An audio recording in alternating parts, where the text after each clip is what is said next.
Non, non, non, non, non, on l'a chanté sans arrêt pendant 6 ans. Mais qui l'a pas chanté? Mufasa, le roi lion, se termine comme nous l'espérons, mais il propose une histoire préquelle solide qui s'ajoute bien à l'histoire du roi lion et il nous promet une suite. Bien le bonsoir, mesdames et messieurs. Nous sommes l'animation de la soirée.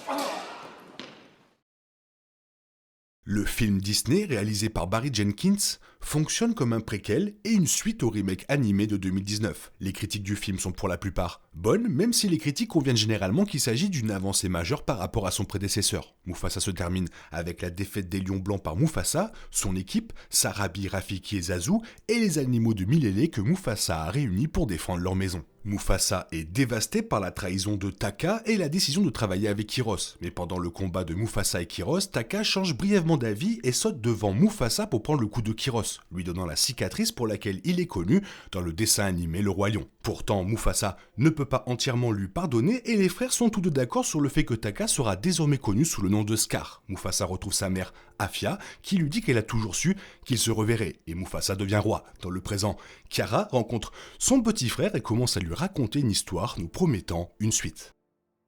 Mufasa n'avait entendu parler de Milele que par ses parents, qui parlaient d'un royaume où il pourrait vivre en paix et où l'eau et l'herbe étaient abondantes. C'était bien loin de l'endroit où vivait sa famille et où la pluie n'était pas tombée depuis plusieurs longs mois. On pensait que Milele était un mythe parce que cela semblait trop beau pour être vrai. C'était une demeure éternelle pour divers lions, même si certains n'y croyaient pas vraiment. C'était un rêve, un espoir d'un avenir meilleur qui semblait hors de portée. Milele s'est avéré être la terre des lions telle qu'elle a été vue dans Le Roi Lion 1994. L'arrivée de Mufasa a changé les choses car Milele ne semblait pas avoir de roi avant de vaincre Kyros et sa tribu. Son ascension vers le roi de Milele a fait changer le nom. Ce n'était plus un mythe et puisque Mufasa était désormais son dirigeant, l'utilisation de Terre des Lions sur Milele avait du sens car elle s'appliquait à la nouvelle gouvernance de Mufasa et au nouvel avenir qui avait été fixé.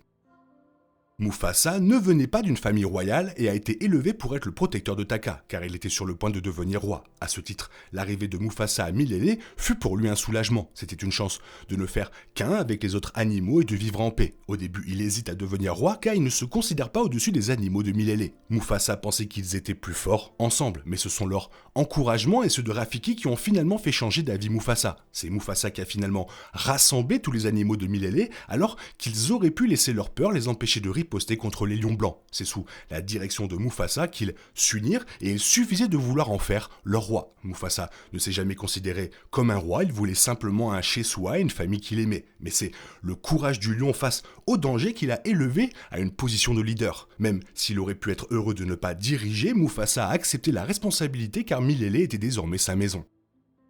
Le film met en place que Scar n'était pas le frère biologique de Mufasa, comme l'indique le Roi Lion, et qui n'a pas non plus pris le nom de Scar jusqu'à ce qu'il soit un jeune adulte. Scar était Taka bien avant les événements du film. Son père, Obazi, était le roi de sa tribu et Taka avait l'intention de suivre ses traces. C'était le cas, du moins, jusqu'à ce que Mufasa et les lions blancs apparaissent et changent la trajectoire de la vie de Taka. Mufasa était préparé pour devenir le protecteur de Taka, mais Taka n'a finalement pas appris les bonnes choses de la part de son père qui valorisait la tromperie plutôt que la loyauté et la vérité. L'amour de Taka pour Mufasa s'est lentement érodé alors qu'il regardait le lion errant faire ses preuves encore et encore tandis que le rôle de Taka devenait moins important. Il devenait même un embarras pour son père qui pensait qu'être roi était quelque chose qui se devait et ne se méritait pas, et pour sa mère qui adorait sincèrement Mufasa. L'histoire d'origine de Scar dans Mufasa a montré comment l'amour pouvait se transformer en haine et en amertume, suffisamment pour que Taka tourne le dos à son frère.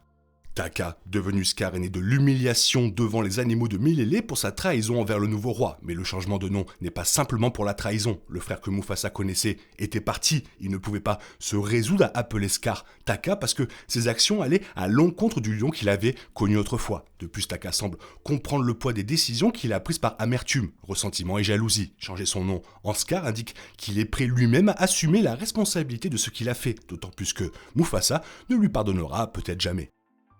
Contrairement au Roi Lion de 2019, Simba et Nala ont de très petits rôles dans la suite préquelle de Disney. Suite aux événements du Roi Lion, Simba et Nala élèvent Kiara et continuent de régner avec bonheur sur la terre des lions. Ils semblent vivre une vie heureuse les uns avec les autres, ils sont sur le point d'agrandir leur famille et vivre en paix sur le rocher des lions. Après le Roi Lion, Simba et Nala sont occupés à accueillir leur enfant dans le monde, d'abord Kiara et peu de temps après leur fils nouveau-né. Dans l'ensemble, le couple royal se porte bien, surtout après avoir fait face à tant de tragédies et de pertes.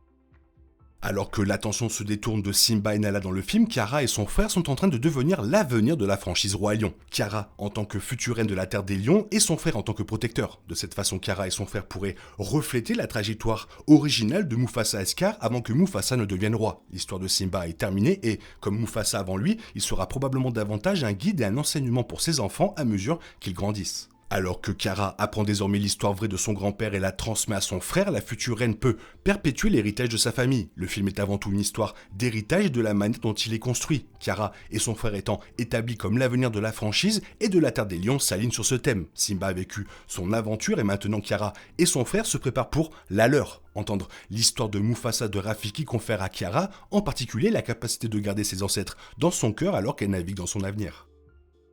Mufasa a présenté Kiara et l'a mise en évidence, laissant entendre que son histoire était au centre d'une suite du Roi Lion. Même avec la naissance de son frère, c'est Kiara qui décide de lui raconter l'histoire de Mufasa, montrant un changement crucial par rapport à Simba en tant que visage de l'avenir de la franchise. A l'inverse, une suite du Roi Lion pourrait se concentrer sur l'histoire de Scar, dans la période précédant les événements du film original. Bien que Mufasa lui ait permis de rester à Milele, on ne sait pas s'il se lie d'amitié immédiatement avec les hyènes ou s'il entreprend un autre voyage séparé avant le Roi Lion.